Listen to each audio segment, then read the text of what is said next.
Bienvenue sur Calais dans la roue, la communauté où on discute et analyse le cyclisme sur route. On débat aujourd'hui de la saison 2024 d'Arkea BNB Hotel, qui a connu une saison historique à bien des égards. Si 2024 est historique, ce n'est pas par rapport au nombre de victoires, avec seulement 9. C'est même la moins bonne perf de l'équipe sur les 5 dernières années. Après, on parle pas non plus d'une chute dans des proportions dramatiques, puisque son record de victoires est de 12 sur la période. Les victoires sont au moins bien réparties, avec 7 coureurs différents qui ont levé les bras en 2024. Arkea n'a connu qu'un seul succès en World Tour, mais pas n'importe lequel, celui après lequel elle courait depuis 10 ans maintenant. Sur les monuments, Arkea n'est clairement pas habituée à jouer les premiers rôles. Jamais dans son histoire, elle n'a fait mieux que la 8ème place de Laurent Pichon sur Paris-Roubaix en 2022. Sur Milan-San Remo, Vincenzo Albanese est dans le deuxième groupe et prend la 22ème place. Sur le Tour des Flandres, alors que Van Der Poel est lancé dans un numéro solitaire pour s'adjuger son troisième round, la course est très ouverte derrière pour les places sur le podium. L'Italien Luca Mozzato fait une course pleine d'abnégation dans les monts pavés et est dans le groupe de 10 qui va se jouer la deuxième place. Il fait alors parler sa pointe de vitesse pour finir dauphin de Van Der Poel et offrir à Arkea son premier podium sur un monument. Jente Biermans fait un solide Paris-Roubaix et se classe 23ème. Avec le départ à l'intersaison de Barguil, Arkea n'a plus de coureurs capables de jouer les premiers rôles sur les monuments pour grimpeurs-punchers, et Lorenz Heuss finit 83ème à Liège et 60ème à Côme. L'équipe se présente sur le Tour d'Italie avec un effectif sans leader, uniquement composé de jeunes coureurs qui devront se montrer audacieux pour espérer quelque chose. Biermans, le coureur le plus rapide de cette formation, prend une superbe 4ème place lors du premier sprint, mais ni lui ni David Decker ne réussiront à intégrer le top 10 par la suite. Sur la 16ème étape, Ewen Kostju prend la 9ème place en montrant une belle résistance, après que l'échappée a été reprise par Pogačar et les autres favoris. Sur la dernière étape à Rome, Danavan Grondin finit de justesse dans le top 10. Le luxembourgeois Michel Ries s'est accroché tout au long du Giro, avec les moyens du bord, et prend la 25ème place à l'arrivée. L'équipe n'aura donc pas fait de miracle en Italie. Pour le Tour de France, Arkea vient avec l'ensemble de ses meilleurs coureurs, pour tenter de décrocher sa première étape pour sa 10ème participation. Sur la deuxième étape, l'équipe est en surnombre dans l'échappée de 10, avec ses deux meilleurs coureurs présents à l'avant, Kevin Vauquelin et Christian Rodriguez. Contre toute attente, le peloton est attentiste, et la victoire va se disputer entre les fuyards du jour. Avant le dernier passage de la côte de San Luca, Vauquelin s'isole en tête avec Abrahamsen et Oliveira. Meilleur puncher, le Français lâche rapidement ses compagnons d'échappée dans les pourcentages les plus difficiles et s'envole vers une sublime victoire en solitaire. Vauquelin s'impose lors de son premier tour et offre à Arkea le plus beau moment de son histoire. Christian Rodriguez prend une belle 4ème place derrière. Sur le tour, Arnaud Démare est le sprinter désigné de la formation bretonne.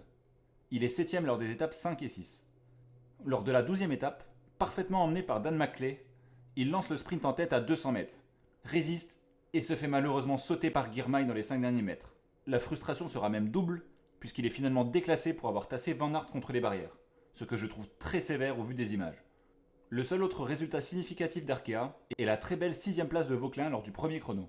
Rodriguez est le coureur le mieux placé à Nice, en 36ème position. Pour le dernier grand tour de l'année en Espagne, l'équipe aligne exclusivement des coureurs qui passent bien les bosses, autour du leader unique Rodriguez.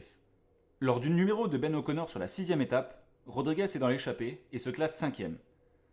Il se repositionne alors en 6ème position et le général devient clairement l'objectif. Simon Guglielmi, très volontaire sur cette Vuelta, prend une belle 7ème place à Villablino. Mathis Lebert, également en vue, signera 2 top 10, un en montagne et l'autre au sprint. Christian Rodriguez fait de son mieux pour résister et prend une solide 13ème place au Général à Madrid.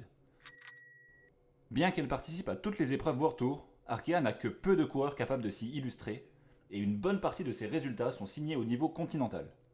D'ailleurs, il n'y a que Vauquelin qui arrive à être régulier au top niveau, comme en témoignent ses top 10 sur Tirreno et au Pays Basque. Surtout, lors de la Flèche Wallonne, le Français fait une immense montée du mur de Huy et vient mourir sous les talons de Williams. Ça reste néanmoins de loin sa meilleure performance sur une classique de ce niveau. Mozzato et Démare remportent tous deux une classique d'un jour au sprint, respectivement la Bredene Coxside Classic et Paris-Chauny. Arkea possède plusieurs autres coureurs avec une belle pointe de vitesse, comme Clément Venturini, deuxième du Trobro-Léon, et Amaury Capio, vainqueur d'une étape sur le Tour d'Oman, où Rodriguez a pris la 5ème place au général. De son côté, Clément Champoussin prend la 2ème place au général de l'Arctic Race of Norway. Arkea BNB Hotel finit l'année 2024 en 19ème position au classement UCI, avec 1500 points de plus que l'an passé. Luca Mozzato est le coureur le mieux placé, 66ème. Il a pris la majorité de ses points UCI lors de la première partie de l'année, avec une très belle campagne de classique pavé en Belgique, sa deuxième place sur le Tour des Flandres étant évidemment la performance la plus impressionnante. Souvent placé lorsque la course est sélective sans comporter trop de bosses, c'est un coureur que j'admire pour sa résilience et sa capacité à maximiser ses résultats, alors qu'il n'est probablement pas le cycliste le plus talentueux naturellement. J'espère qu'il réussira à lever les bras sur une Classic World Tour dans les prochaines années pour étoffer un palmarès encore peu fourni en victoire. Vauquelin est 79e du classement et objectivement le meilleur coureur de l'équipe. Excellent puncher, très bon rouleur, le Français était en jambes dès ses premiers coups de roue en 2024, avec une troisième place au Grand Prix La Marseillaise et une deuxième place sur l'Étoile de Bessèges en remportant le chrono final. Surtout, il a prouvé tout au long de l'année qu'il pouvait désormais rivaliser au top niveau en réalisant de nombreuses belles performances en World Tour, avec l'étape du Tour en apothéose. Il n'a que 23 ans et possède encore une bonne marge de progression. Je vais suivre son évolution avec attention car il a tout pour faire une grande carrière, que ce soit sur les classiques, les courses par étapes d'une semaine ou en tant que chasseur d'étapes sur les grands tours. Bon puncher et sprinter, Vincenzo Albanese a les qualités idoines pour être présent dans le final de nombreuses courses. Il est régulier et rapporte des points toute l'année à son équipe, comme le prouvent ses 8 top 5 en 2024. Cependant, et à l'image d'un Aranburu, il a beaucoup de mal à s'imposer et son palmarès ne compte que 2 victoires en 8 ans de carrière. Ça me laisse penser qu'on a tout vu de son potentiel et que pour changer son narratif, il va devoir changer sa manière de courir.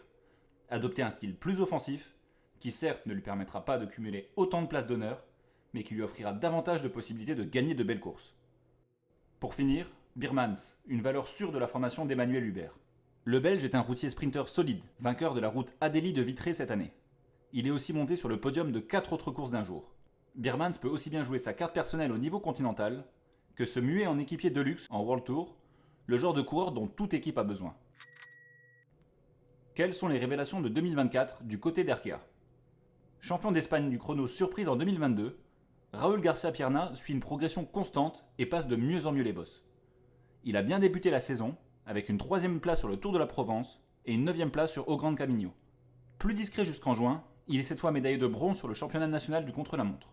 Il dispute et termine son premier Tour de France, finissant notamment 13ème dans la grande échappée vers Barcelonnette. Il enchaîne avec une très solide 11ème place sur le Tour de Pologne, son meilleur résultat en World Tour. J'apprécie ce coureur et je pense qu'il va encore s'améliorer dans les années à venir. Le deuxième coureur que je souhaite mettre en avant est Alessandro Verret, qui a fait de loin sa meilleure saison chez les pros. À l'exception d'une 13ème place au Tour d'Oman, le jeune Italien était parti sur les mêmes bases timides que les saisons précédentes.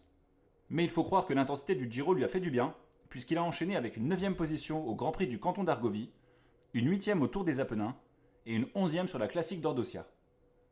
Comme García Pierna, il a bien performé en Pologne en se classant 16ème. Je vois en lui le potentiel pour devenir un bon grimpeur, équipier en World Tour et chasseur d'étapes sur les courses secondaires.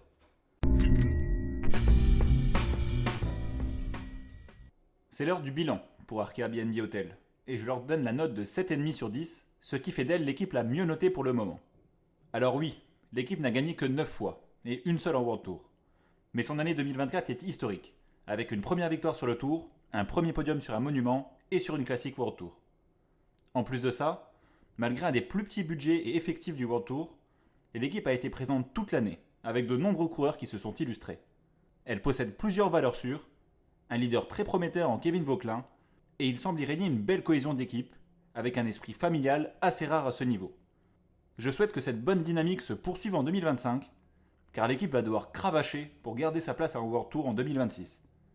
Est-ce que je donne trop d'importance à leurs meilleurs résultats dans ma note finale? On se retrouve dans les commentaires pour discuter de tout ça.